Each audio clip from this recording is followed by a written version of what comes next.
मित्रांनो, आपल्या हिंदू धर्मात स्त्रीला लक्ष्मीचे रूप मानले जाते. एखाद्या घरात मुलीचा जन्म झाला तर त्या घरात देवी लक्ष्मी आली असे म्हणतात. तसेच लग्नानंतर सून जेव्हा घरात प्रवेश करते तेव्हा तिलाही घरच्या लक्ष्मीचा दर्जा दिला जातो. खरं तर प्रत्येक मुलगी तिच्या पालकांसाठी भाग्यवान असते.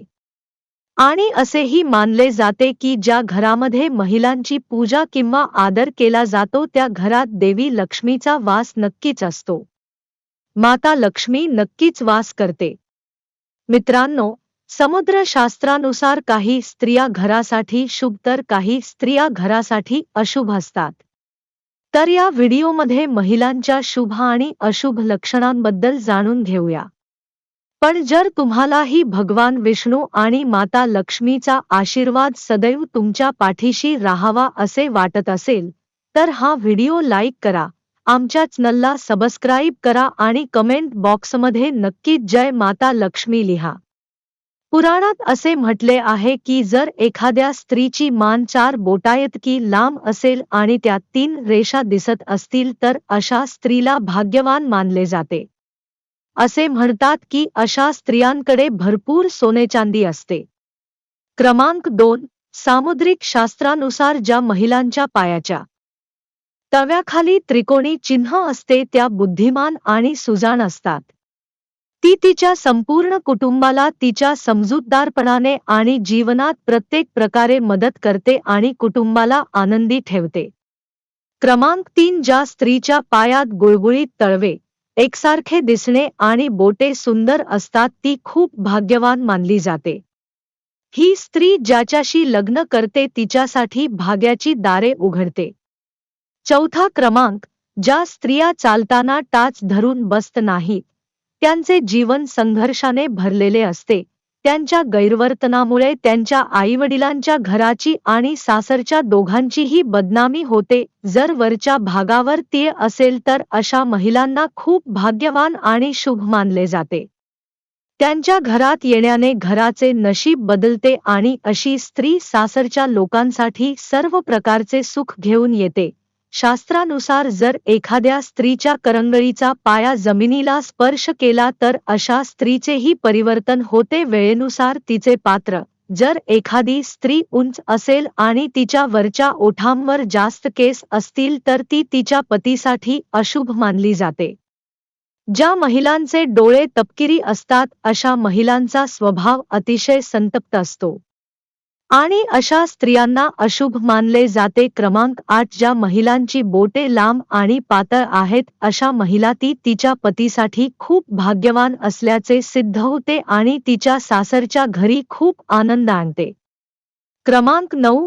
ज्या स्त्रियांची नखे लाल, मऊ, उंच आणि गुळगुळीत असतात त्यांना समृद्धी प्राप्त होते आणि त्यांच्या घरासाठी ती शुभ मानली जाते. साठी शुभ मानले जाते. 10वा क्रमांक. ज्या महिलांचा चेहरा चंद्रासारखा गोल, गोरा, मोठे डोळे आणि थोडेसे लालसर ओठ असतात अशा महिलांना जीवनात सर्व प्रकारचे सुख प्राप्त होते. ज्या महिलांच्या शरीराचा रंग सोन्यासारखा चमकदार असतो आणि ज्यांचे हात कमळाच्या फुलासारखे गुलाबी असतात अशा स्त्रिया पतीच्या योग्य मानल्या जातात. म्हणजे अशी स्त्री आपल्या पतीशी पूर्णपणे एकनिष्ठ असते. अशा महिलांना खूप शुभ मानले जाते. ती ज्या घरात जाते त्या घरात लक्ष्मीचा वास नक्कीच असतो आणि तिच्या घरात राहिल्याने तिला समृद्धी आणि धन प्राप्त होते. शरीराच्या वरची आणि खाली त्वचा हलकी लाल रंगाची असते. जर स्त्रीची बाहुली काळी असेल आणि डोळ्याचा पांढरा भाग गाईच्या दुधासारखा असेल आणि भुवया काळ्या असतील तर अशा स्त्रीला भाग्यवान समजले जाते. जी स्त्री मध्यधुंद हत्तीसारखी चालते आणि तिची कंबर बागेसारखी पातळ असते अशा स्त्रीला जीवनातील सर्व सुख प्राप्त होते. क्रमांक. ज्या महिलांचे पाय मागचा भाग ब्यापैकी जाड आणि वरचा आहे त्या भागातील शिरा उंचावलेल्या आहेत अशा महिला घरासाठी शुभ नसतात. 14 क्रमांक. स्त्रीचे पोट घागरी सारखे असेल तर ती स्त्री गरिबी आणि निराधार परिस्थितीतून जाते. लांब मंद पोट असणे देखील अशुभतेचे लक्षण आहे. क्रमांक ज्या महिलांचे ओठ जर शरीराच्या वरच्या भागात जास्त केस असतील आणि ज्यांची उंची खूप जास्त असेल तर अशा महिला त्यांच्या पतींसाठी अशुभ ठरतात. सामुद्रिक शास्त्रानुसार ज्या महिलेच्या कपाळाची 3 बोटे तुटलेली होती, अर्धा चंद्र जर आकार मऊ असेल तर अशा महिला भाग्यवान मानल्या जातात. अशा कपाळी असलेल्या महिलांना ते भेट देणाऱ्या देशाच्या सुखसमृद्धीमध्ये वाढ करतात असे मानले जाते. समुद्रशास्त्रानुसार अशा महिला आपल्या बुद्धिमत्तेने आणि परिश्रमाने कुटुंबाला वैभव प्राप्त करून देतात. 18 क्रमांक ज्या महिलांना खोल गाठी नसतात किंवा आतून गुठळ्या उभ्या नसतात, अशा महिलांना त्यांच्या आयुष्यात नेहमीच चांगले दिवस पाहायला मिळतात. त्यांच्या कुटुंबियांनाही कधीही त्रास सहन करावा लागत नाही. क्रमांकाच्या महिला शरीराच्या उजव्या बाजूला जास्त तीळ असतात. अशा महिला कुटुंबासाठी खूप महत्त्वाच्या असतात. ते भाग्यवान मानले जातात आणि त्यांच्या सासरच्या लोकांसाठी देखील खूप भाग्यवान असतात. त्यांच्या कुटुंबात सुखसुविधांची कधीच कमतरता नसते. क्रमांक ज्या स्त्रिया लांब आणि सुंदर बोटे आहेत त्यांच्या पतींसाठी भाग्यवान असल्याचे सिद्ध होते. अशा महिलांचे पती लग्नानंतर त्यांच्या करिअरमध्ये चांगले स्थान प्राप्त करतात. तसेच नोकरी व्यवसायात सतत प्रगती होत असते. या राशीत जन्मलेल्या मुली खूप भाग्यवान असतात. ते खूप कमी प्रयत्नात भरपूर यश मिळवतात. या राशीच्या मुली आपल्या कष्टकरी नोकरांना हत्तीप्रमाणे घेऊन जातात. त्या स्त्रिया खूप भाग्यवान असतात आणि त्यांच्या पतींसाठी खूप भाग्यवान असतात.